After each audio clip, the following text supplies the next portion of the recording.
Hi guys, so what we have today here is a GT86 with a Sprintech supercharger. So this is not a factory part, this is an aftermarket bolt-on job. With this supercharger there's a little bit of a play. Now you can hear that sort of knocking noise, and when that sort of occurs, it generally is one of two things. Behind the supercharger sort of pulley, just sort of here, there's a little part that refers, or a lot of people refer to them as a supercharger coupler, and it just works like a bearing, if anything. And sometimes that can be the cause of it.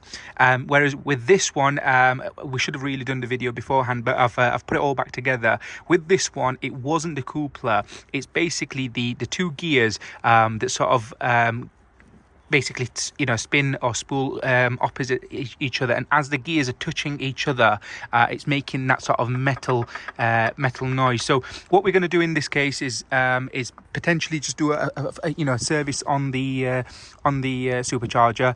So we've taken it off, drained all the oil, cleaned all the inside, put it back together, use some new sealant, and we'll put some original oil back into the car. Try that. If the noise is still there after the service, then what we'll have to do is take them gears out and get some new ones machined off. Now in some cases, like I said, with this case it's the two gears that are just side by side behind this housing.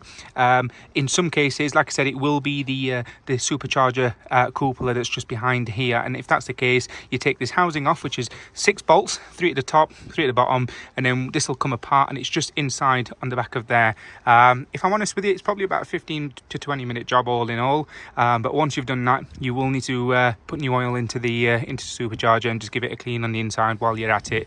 But yeah, so we'll get this tested, and hopefully a service should do the job.